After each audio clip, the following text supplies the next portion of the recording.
Olá, eu sou a Roberta e se você está chegando agora no nosso canal é um canal de leitura coletiva que tem como objetivo democratizar a leitura. Temos aqui vários projetos: o projeto Sarau, de declamação de poesias, o projeto Sarauzinho, onde crianças declamam poesias, o projeto Terra do Nunca, com livros infantis, e este, que é um dos principais projetos do canal, o projeto Ler para quem não pode ler. Nesse caso, lemos os livros na íntegra, divididos por capítulos, cada leitor lendo um capítulo diferente e deixando ao final do capítulo as suas impressões. Os livros estão divididos em playlists pelo título do livro. Então, seja bem-vindo ao canal e vamos continuar o livro que estamos a ler. Estamos lendo o livro O Mar de Monstros, da série Percy Jackson e os Olimpianos. Vamos ler hoje o capítulo 7. Eu aceito presentes de um estranho. Na visão de Tântalo, os pássaros de Estinfalha estavam simplesmente na deles nos bosques e não teriam atacado se Annabeth, Tyson e eu não os tivéssemos perturbado ao conduzirmos mal nossas bigas.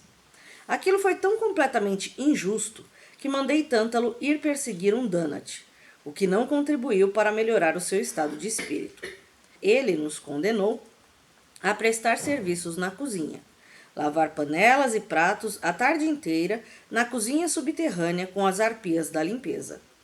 As arpias lavavam com lava, em vez de água, para obter aquele brilho extra limpo e matar 99,9% de todos os germes.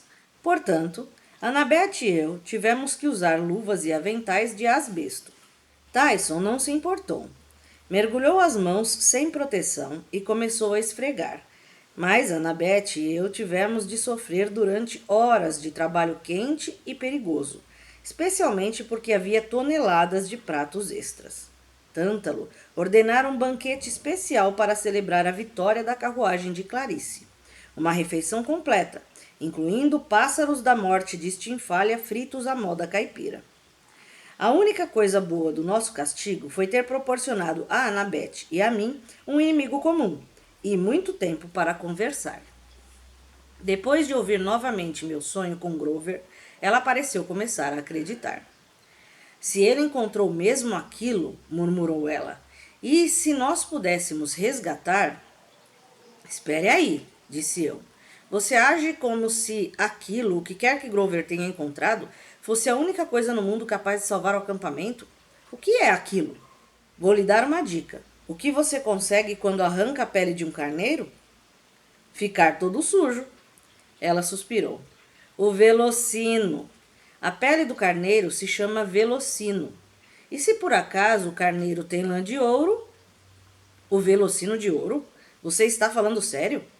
Annabeth jogou um prato cheio de ossos de pássaros da morte na lava. Percy, está lembrado das irmãs cinzentas? Elas disseram que sabiam onde estava aquilo que você procura. E mencionaram Jazão. 3.000 anos atrás, elas disseram a ele como encontrar o velocino de ouro. Conhece a história de Jazão e os Argonautas? Sim, falei. Aquele filme antigo com os esqueletos de barro. Annabeth revirou os olhos.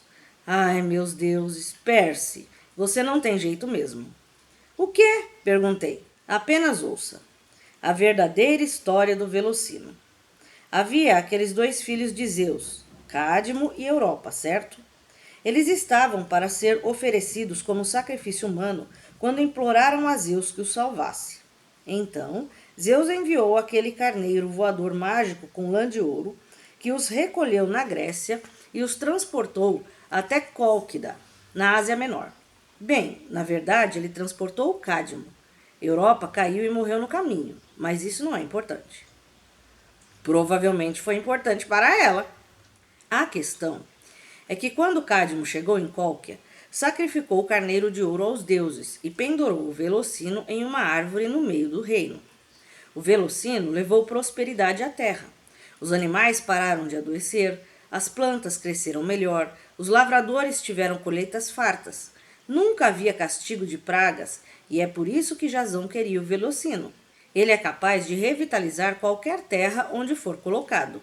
Cura doenças, fortalece a natureza, limpa a poluição. Poderia curar a árvore de Itália. Annabeth assentiu. E deixar as fronteiras do acampamento meio-sangue muito fortes. Mas, Percy, o Velocino está desaparecido há séculos. Toneladas de heróis já buscaram por ele e não tiveram sorte. Mas o Grover encontrou, falei.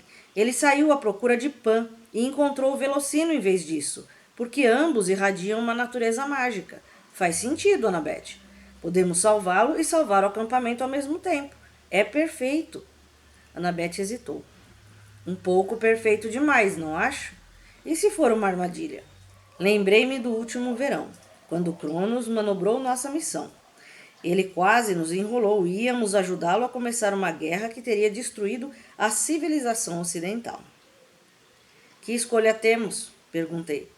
Você vai me ajudar a salvar Grover, não vai?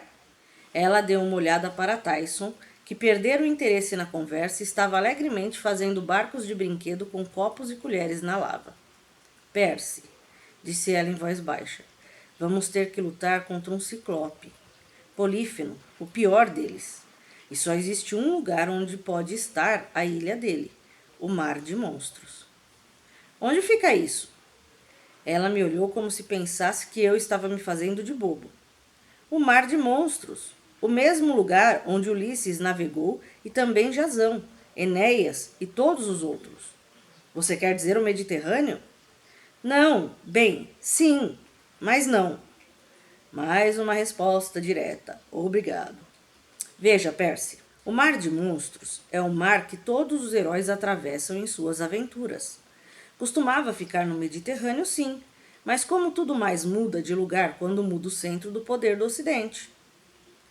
Como o Monte Olimpo, no alto do edifício Empire State, disse eu, e o Hades embaixo de Los Angeles?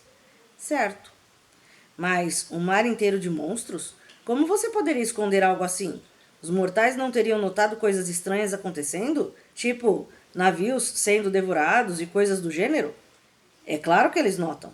Não entendem, mas sabem que é algo estranho naquela parte do oceano. O Mar de Monstros agora fica na costa leste dos Estados Unidos, logo a noroeste da Flórida. Os mortais também têm um nome para ele. Triângulo das Bermudas. Exatamente. Deixei aquilo amadurecer na minha cabeça. Acho que não era mais estranho do que as outras coisas que já tinha aprendido desde que fora para o acampamento meio-sangue. Certo. Então, pelo menos sabemos onde procurar. Ainda assim é uma área enorme, Percy. Procurar uma ilha minúscula em águas infestadas por monstros. Ei, sou filho do deus do mar. É meu território. Não pode ser tão difícil. Annabeth juntou as sobrancelhas. Vamos precisar falar com Tântalo e conseguir aprovação para uma missão. Ele vai dizer não. Não se contarmos hoje à noite junto à fogueira, na frente de todo mundo. O acampamento inteiro irá ouvir. Vão pressioná-lo. Ele não vai poder recusar. Talvez. Um pouquinho de esperança surgiu na voz de Annabeth. É melhor terminarmos com esses pratos. Passe o pulverizador de lava, por favor. Naquela noite, junto à fogueira, o chalé de Apolo liderou a cantoria. Eles tentaram melhorar o humor de todos, mas não foi fácil depois do ataque dos pássaros naquela tarde.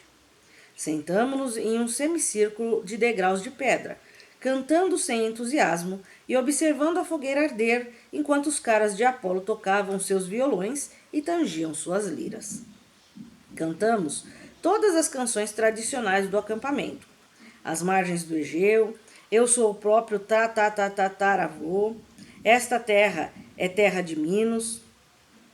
A fogueira era encantada. Assim, quanto mais alto se cantava, mais alto ela queimava, cor e calor variando de acordo com o humor do pessoal. Num dia bom, eu a vira subir 6 metros, tão quente que todos os marshmallows que estavam mais perto explodiram em chamas. Naquela noite, o fogo chegou apenas a 1,5 metros de altura, quase morno, e as chamas tinham a cor de uma compressa de algodão. Dionísio foi embora cedo. Depois de aguentar algumas canções, resmungou que até mesmo jogar Pinóquio com Quiron era mais empolgante que aquilo. Então, deu uma olhada desagradável para Tântalo e dirigiu-se de volta à casa grande. Quando a última canção acabou, Tântalo disse: "Bem, isso foi adorável." Ele avançou em um marshmallow assado na ponta de um galho fino e tentou agarrá-lo com muita naturalidade. Mas, antes que pudesse tocá-lo, o marshmallow saiu voando do galho. Tântalo tentou acompanhá-lo no ar, mas o marshmallow cometeu suicídio mergulhando nas chamas. Tântalo voltou-se para nós, sorrindo friamente. Agora, então, alguns avisos sobre a programação de amanhã. Senhor, disse eu. O olho de Tântalo contraiu-se num espasmo. Nosso menino da cozinha tem algo a dizer? Alguns dos campistas de Ares soltaram risadinhas, mas eu não pretendia deixar que ninguém me deixasse sem graça a ponto de me calar. Fiquei de pé e olhei para Anabete. Graças aos deuses, ela se levantou comigo. Eu disse: temos uma ideia para salvar o acampamento. Silêncio mortal. Mas pude perceber que ganhara a atenção de todos, porque a fogueira chamejou em amarelo vivo. É mesmo? Disse Tântalo agradavelmente. Bem, se tiver algo a ver com bigas... O velocino de ouro, disse eu. Sabemos onde ele está. As chamas arderam em cor de laranja. Antes que Tântalo pudesse me impedir, despejei meu sonho com Grover e a ilha de Polifemo. Anabete interveio e lembrou a todos que o velocino poderia fazer. Pareceu mais convincente vindo dela. O velocino pode salvar o acampamento, concluiu. Tenho certeza disso. Bobagem, bobagem, disse Tântalo. Não precisamos ser salvos. Todos o olharam fixamente, até que ele começou a parecer constrangido. Além disso, acrescentou depressa, e o mar de monstros? Dificilmente se poderia dizer que esse é um local exato. Vocês não sabem nem onde procurar? Sim, eu saberia, falei. Anabete se inclinou para mim e sussurrou, jura? Assenti, porque Anabete refrescara algo na minha memória quando me lembrou da viagem de táxi com as irmãs cinzentas. Naquela ocasião, a informação que elas me deram não fez sentido, mas agora... 30, 31, 75, 12, disse eu. Ah, legal, disse Tântalo. Obrigado por compartilhar esses números sem sentido. São coordenadas de navegação, latitude e longitude. Aprendi isso em estudos sociais. Até a Anabete pareceu impressionada. 30 graus, 31 minutos norte. 75 graus, 12 minutos oeste. Ele está certo. As irmãs cinzentas nos deram essas coordenadas.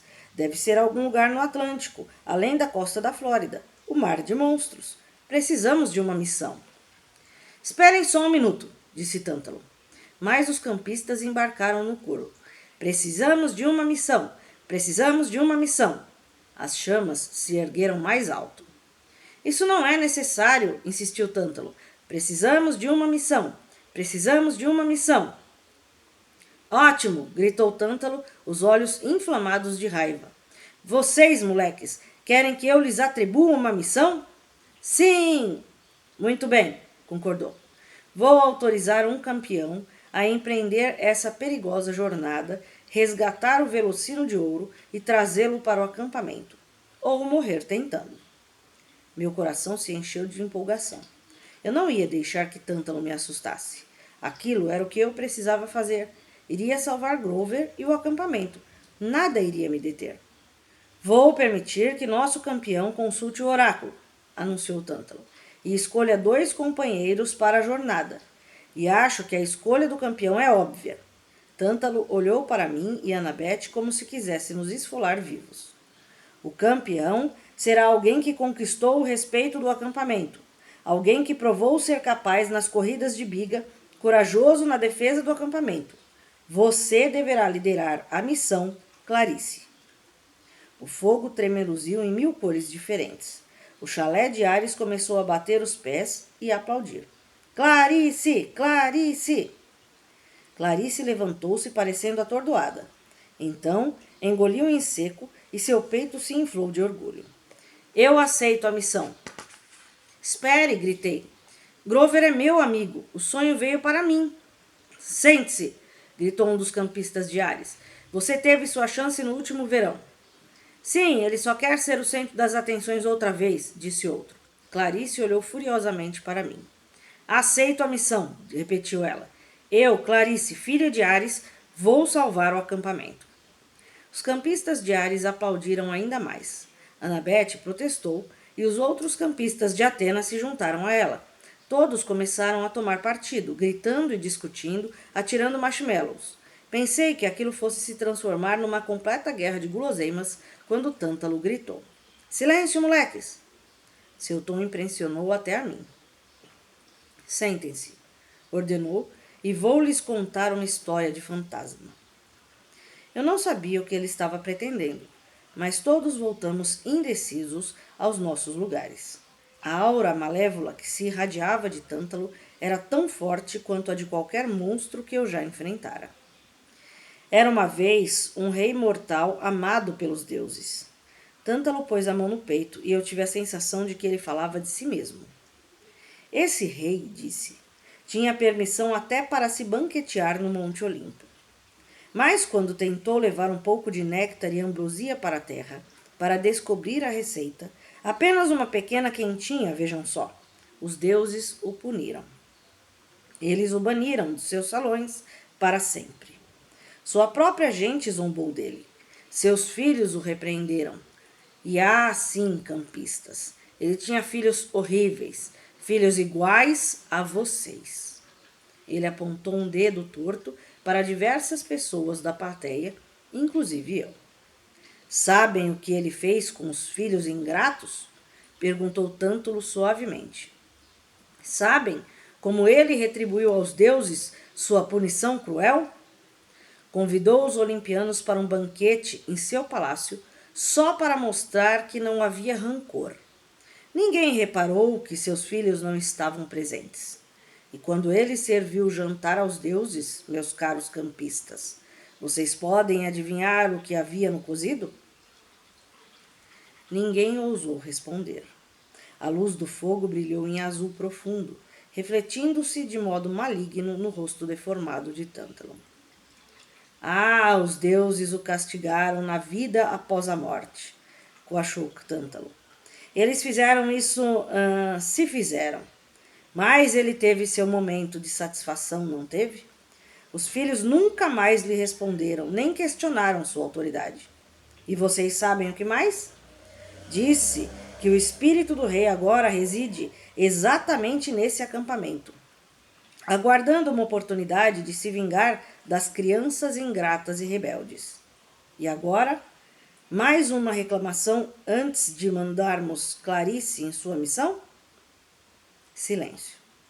Tântalo acenou com a cabeça para Clarice. O oráculo, querida. Vá em frente. Ela mudou de posição constrangida, como se mesmo ela não quisesse a glória ao preço de ser a queridinha de Tântalo. Senhor, vá! Rosnou ele. Ela fez uma reverência desajeitada e correu para a casa grande. E quanto a você, Percy Jackson? Perguntou Tântalo. Mais algum comentário do nosso lavador de pratos? Não falei nada. Não ia lhe dar o prazer de me castigar de novo. Bom, disse Tântalo, e deixem-me lembrar a todos. Ninguém parte deste acampamento sem a minha permissão. Qualquer um que tentar, bem, se sobreviver à tentativa, será expulso para sempre. Mas as coisas não chegarão a este ponto. As arpias irão reforçar o toque de recolher de agora em diante, e elas estão sempre com fome. Boa noite, queridos campistas, durmam bem. E com um aceno de Tântalo, o fogo se extinguiu e os campistas seguiram devagar para seus chalés no escuro. Eu não conseguia explicar a situação a Tyson. Ele sabia que eu estava triste. Sabia que eu queria sair numa viagem e que Tântalo não me deixava. Você vai de qualquer jeito? Perguntou ele. Não sei, admiti. Seria difícil. Muito difícil. Eu vou ajudar. Não, eu não poderia lhe pedir isso, grandão. É perigoso demais. Tyson baixou os olhos para os pedaços de metal que estava montando no colo. molas e engrenagens e pequenos arames. Beckendorf lhe dera algumas ferramentas e peças sobressalentes, e agora Tyson passava todas as noites trabalhando, embora eu não soubesse muito bem como suas mãos enormes conseguiam manejar pecinhas tão delicadas. O que está construindo? Perguntei. Tyson não respondeu. Em vez disso, fez um som lamuriento no fundo da garganta. Annabeth não gosta dos ciclopes. Você não me quer por perto? Ah, não é isso. Falei sem muito entusiasmo. Annabeth gosta de você, de verdade. Ele tinha lágrimas no canto dos olhos. Lembrei que Grover, como todos os sátiros, podia ler as emoções humanas. Fiquei pensando se os ciclopes não teriam o mesmo dom. Tyson enrolou seu projeto em um oleado, deitou-se na cama e abraçou sua trouxa como se fosse um ursinho de pelúcia.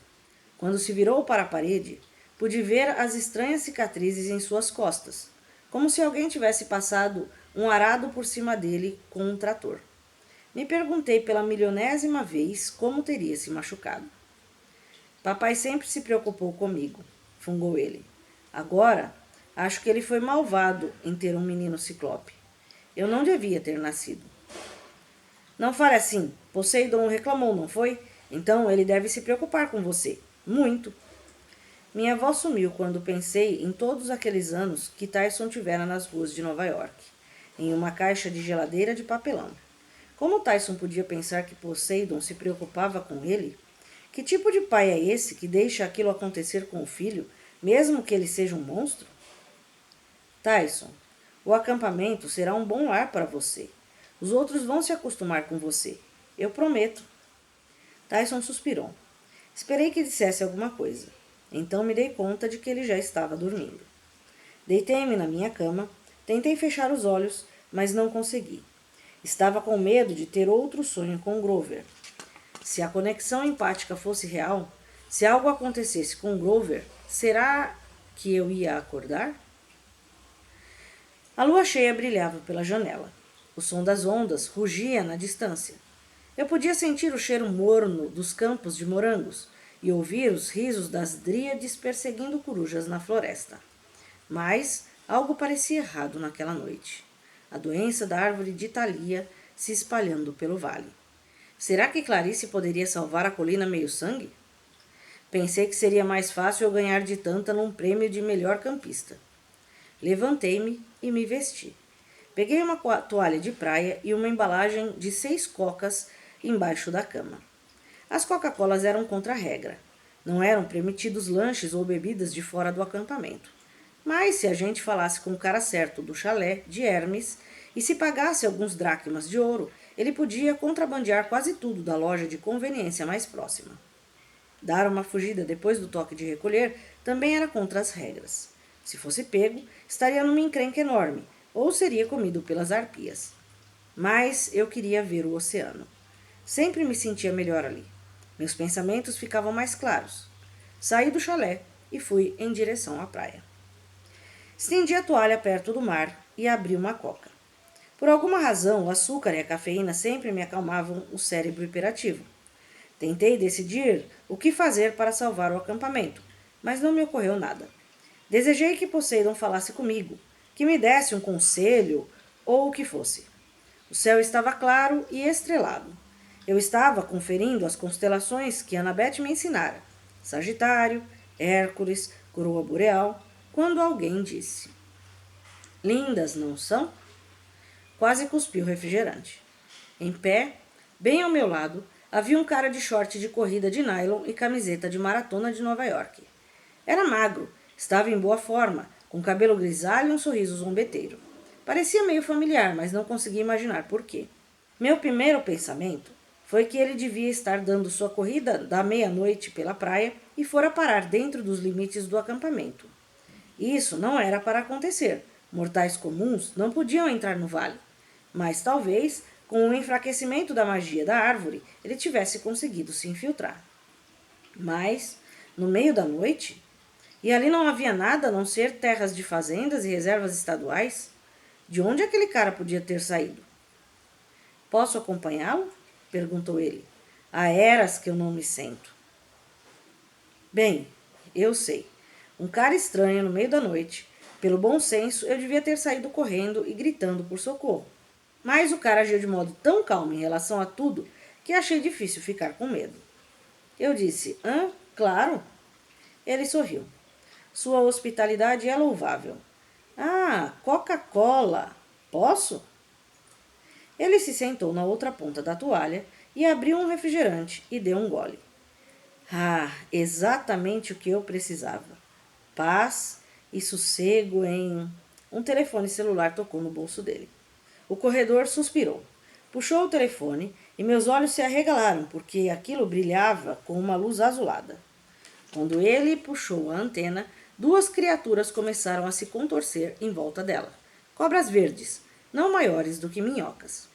O corredor pareceu nem notar. Conferiu o visor e praguejou. Vou ter que atender. Só um segundo. Então, ao telefone. Alô? Ele escutou. As mini-cobras se contorciam para cima e para baixo na antena, bem ao lado do ouvido dele. Sim, disse o corredor. Escute, eu sei, mas... Não me importa se ele está acorrentado a uma rocha com abutres bicando seu fígado. Se ele não tem o número do protocolo, não podemos localizar o seu pacote. Um presente para a humanidade grande. Tem ideia de quantos desses nós entregamos? Ah, deixe para lá. Escute, mande-o falar com Eris, no atendimento ao cliente. Preciso desligar. Ele desligou. Desculpe-me. O negócio de expresso noturno está em alta. Mas, como eu ia dizendo, você tem cobras no seu telefone? O quê? Ah, elas não mordem. Digam olá, Jorge e Marta.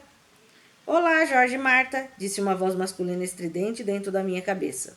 Não seja sarcástico, disse a voz feminina. Por que não? Perguntou Jorge. Sou eu que faço todo o trabalho de verdade. Ora, não vamos começar com isso outra vez. O corredor enfiou o telefone de volta no bolso. Agora, onde estávamos? Ah, sim, paz e sossego.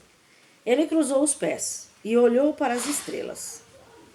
Faz tanto tempo desde que consegui relaxar pela última vez. Desde o telégrafo, é só correr, correr, correr. Você tem uma constelação favorita, Percy? Eu ainda estava meio intrigado com as cobrinhas verdes que ele enfiara no bolso dos shorts, mas disse, eu gosto de Hércules. Por quê? Bem, porque ele tinha um azar desgraçado. Pior ainda que o meu. Faz eu me sentir melhor. O corredor riu. Não é porque ele era forte, famoso e tudo isso? Não. Você é um jovem interessante. Então, e agora? Entendi imediatamente o que ele estava perguntando. O que eu pretendia fazer a respeito do Velocino? Antes que pudesse responder, a voz abafada de Marta, a cobra, veio do bolso dele. Estou com Deméter na linha 2. Agora não, disse o corredor. Diga a ela para deixar uma mensagem. Ela não vai gostar disso. Na última vez que você a dispensou, todas as flores da divisão de entregas florais murcharam. Diga-lhe apenas que estou em uma reunião. O corredor revirou os olhos. Desculpe de novo, Percy. Você estava dizendo? Quem é você exatamente? Ainda não adivinhou? Um menino esperto como você? Mostre a ele, implorou Marta. Não fico do tamanho normal há meses. Não dê ouvidos a ela, disse Jorge. Ela só quer se mostrar. O homem pegou o telefone de novo. Forma normal, por favor. O telefone reluziu em azul brilhante. Alongou-se até virar um bastão com 1 metro de comprimento e asas de pombos brotando no topo. Jorge e Marta, agora cobras verdes de tamanho real, estavam enrolados no meio. Era um caduceu, o símbolo do chalé 11. Senti um aperto na garganta. Percebi quem o corredor me lembrava. Com suas feições de elfo, brilho travesso nos olhos. Você é o pai de Luke, falei. Hermes. O deus fez um muxoxo. Fincou o caduceu na areia como se fosse um cabo de guarda-sol. Pai de Luke? Normalmente não é esse o modo como as pessoas costumam me apresentar. Deus dos ladrões, sim, Deus dos mensageiros, dos viajantes, se quiserem ser gentis. Deus dos ladrões funciona, disse Jorge. Ah, não ligue para Jorge. Marta vibrou a língua para mim. Ele só está azedo porque Hermes gosta mais de mim. Não gosta. Gosta sim. Comportem-se vocês dois, advertiu Hermes, ou vou transformá-los de novo em um telefone e pôr no vibracal. Agora, Percy, você ainda não respondeu minha pergunta. O que pretende fazer a respeito da missão? Eu não tenho permissão de ir. Não, de fato não. E isso vai detê-lo? Eu quero ir. Preciso salvar Grover. Hermes sorriu. Certa vez, conheci um menino. De longe mais jovem que você. Apenas um bebê, na verdade. Lá vamos nós de novo, disse Jorge, sempre falando de si mesmo. Quieto, disparou Marta. Quer ser posto no vibracal? Hermes os ignorou. Uma noite, quando a mãe do menino não estava olhando, ele se esgueirou para fora da caverna e roubou algumas cabeças de gado que pertenciam a Apolo. Ele foi explodido em pedacinhos? Perguntei. Não, na verdade, tudo acabou muito bem. Para compensar o roubo, o menino deu a Apolo um instrumento que inventara, a lira. Apolo ficou tão encantado com a música que se esqueceu da raiva. Então, qual é a moral? A moral? Perguntou Hermes. Céus, você age como se fosse uma fábula? É uma história verdadeira. A verdade tem moral? Que tal roubar nem sempre é ruim? Não acho que minha mãe fosse gostar disso. Ratos são deliciosos, comentou Jorge. O que isso tem a ver com a história? Perguntou Marta. Nada, disse Jorge, mas eu estou com fome. Já sei, disse Hermes. Os jovens nem sempre fazem o que lhes mandam, mas, se conseguem se dar bem e fazer algo maravilhoso, às vezes escapam do castigo. Que tal? Você está dizendo que eu deveria ir de qualquer jeito? Falei, mesmo sem permissão? Os olhos de Hermes brilharam. Marta, quer me passar o primeiro pacote, por favor? Marta abriu a boca e continuou a abri-la até que o vão ficou do tamanho de seu braço. Expeliu um pacote de inox, uma garrafa térmica de lancheira à moda antiga, com tampa de plástico preto. Era decorada com cenas da Grécia Antiga em vermelho e amarelo. Um herói matando um leão, um herói levantando Cérbero, o cão de 3 cabeças. É Hércules, disse eu, mas como... Nunca questione um presente, respondeu Hermes. Isso é um item de colecionador. De Hércules Arrebenta Cabeças. Primeira temporada. Hércules Arrebenta Cabeças? Uma grande série, suspirou Hermes, da época em que a TV Festo não era só reality shows. É claro que valeria muito mais se eu tivesse a lancheira completa. Ou se ela não tivesse estado na boca de Marta, acrescentou Jorge. Vou pegá-lo por isso. Marta começou a persegui-lo em volta do seu. Espere um minuto, falei. Isso é um presente? O primeiro de 2 presentes, disse Hermes. Vá em frente, pegue. Quase deixei a garrafa cair, porque estava fria de congelar num lado e queimando de tão quente do outro. O mais esquisito era que quando eu virava a garrafa, o lado que ficava de frente para o oceano, o norte, era sempre o lado frio. É uma bússola, falei. Hermes pareceu surpreso. Muito engenhoso. Eu nunca tinha pensado nisso, mas a sua utilidade é muito mais radical. Destampe-a e ela vai liberar os ventos dos 4 cantos da terra para despachá-lo mais depressa em seu caminho. Agora não, e por favor, quando chegar o momento, desenrosque a tampa só um pouquinho. Os ventos são muito, como eu, sempre inquietos. Se todos os 4 escaparem de uma vez... mas tenho certeza que você vai tomar cuidado. E agora meu segundo presente. Jorge? Ela está encostando em mim, reclamou Jorge, enquanto ele e Marta deslizavam em volta do bastão. Ela está sempre encostando em você, disse Hermes. Vocês estão entrelaçados, e se não pararem com isso, vão acabar se dando um nó outra vez. As cobras pararam de brigar. Jorge desconjuntou a mandíbula e tossiu um pequeno frasco de plástico cheio de pastilhas de vitaminas. Você está brincando, disse eu. Tem formato de minotauro? Hermes pegou o frasco e o chacoalhou. As de limão, sim. As de uva são fúrias, eu acho. Ou seriam hidras. De um jeito ou de outro, essas são poderosas. Não tome uma delas a não ser que precise muito. Muito mesmo. Como eu vou saber se preciso muito, muito mesmo? Você saberá. Acredite. 9 vitaminas essenciais, minerais e aminoácidos. Tudo o que você precisa para se sentir você mesmo outra vez. Ele me jogou o frasco. Obrigado, disse eu. Mas, senhor Hermes, por que está me ajudando? Ele me deu um sorriso melancólico. Talvez porque eu espero que você possa salvar muitas pessoas nessa missão, Percy. Não apenas seu amigo Grover. Olhei para ele. Você não quer dizer Luke? Hermes não respondeu. Olhe, falei, senhor Hermes. Quer dizer, obrigado e tudo mais, mas você pode pegar de volta seus presentes. Luke não pode ser salvo, mesmo que eu conseguisse encontrá-lo. Ele me disse que queria destruir o Olimpo pedra por pedra. Traiu todos os que conhecia. Ele odeia você especialmente. Hermes olhou de modo contemplativo para as estrelas. Meu caro jovem primo, se há algo que aprendi ao longo das eras, é que você não pode desistir de sua família. Não importa quanto se sinta tentado a isso. Não importa se eles o odeiam, o envergonhem ou simplesmente não apreciem seu gênio por ter inventado a internet. Você inventou a internet? Foi ideia minha, disse Marta. Ratos são deliciosos, disse Jorge. Foi minha ideia, falou Hermes. Quer dizer, a internet, não os ratos. Mas isso não veio ao caso, Percy.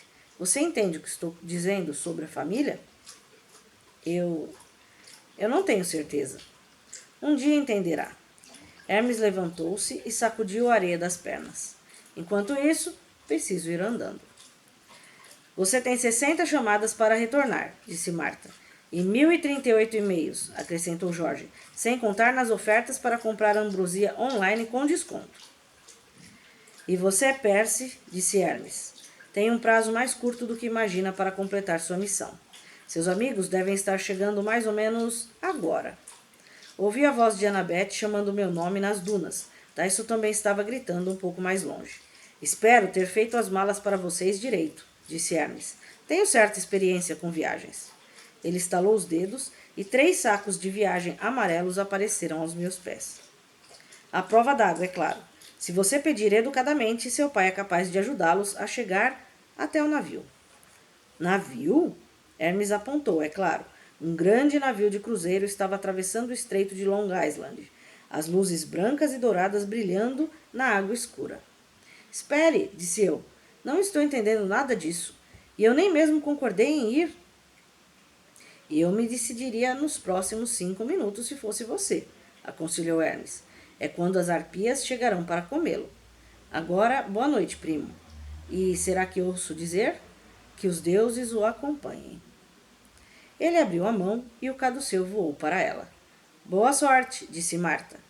Traga para mim um rato, disse Jorge. O caduceu se transformou no telefone celular e Hermes o enfiou no bolso. Ele saiu correndo pela praia. 20 passos depois, tremeluziu e desapareceu, deixando-me sozinho com uma garrafa térmica, um frasco de vitaminas e 5 minutos para tomar uma decisão muito difícil. Fantástico, né? A mitologia grega ela é riquíssima em histórias e muitas dessas histórias são usadas hoje até pela psicologia, porque são histórias que visam entender com um pouco mais de profundidade a natureza humana. O Tântalo, com a questão de se sentir tão despeitado e desrespeitado por seus filhos, sendo capaz de matá-los e oferecê-los aos deuses. A punição dos deuses, né, de que dali para frente ele jamais comeria ou beberia algo novamente.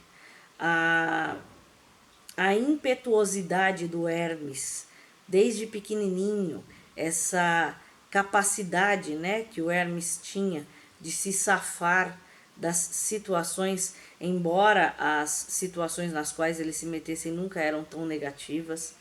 E isso sendo usado numa história contemporânea, de uma forma tão descontraída, de uma forma tão fantástica, que faz como se fosse uma atualização desses mitos, né? Eu acho incrível a capacidade que o Rick Riordan tem de fazer isso ao longo de seus livros. E é não só dessa série, como das outras séries, né, que existem sobre outras mitologias com as quais ele trabalha. Bem, no caso do nosso capítulo de hoje, nós temos aí finalmente uma missão. E o que ele fez, o Tântalo, né, foi desviar um pouco essa missão do Percy. Então nós temos a Clarice sendo nomeada para a missão de buscar o Velocino de Ouro, que é uma das histórias da mitologia grega também, e que seria esse objeto mágico capaz de curar tudo. Outra coisa interessante, o Hermes aparecendo, né? E esse ensinamento muito legal dele aí de que não se deve desistir das pessoas, né? Que em momento algum a gente deveria desistir das pessoas, por pior que a situação possa parecer. Que é ele tentando aí alguma forma de salvar o Luke. Bem, enfim, espero que todos tenham gostado, que continuem com a gente. Estamos começando agora a entrar na parte média do livro, na parte do meio do livro, né? É uma aventura muito legal. Essa saga em geral, né? Os 5 livros que a formam é uma aventura muito legal e eu espero que vocês gostem. Acompanhem com a gente, se possível, deem um curtir aqui embaixo, se inscrevam no canal e compartilhem. Isso ajuda bastante o YouTube a propagandear o canal para outras pessoas que queiram ler com a gente. Obrigada e até a próxima leitura.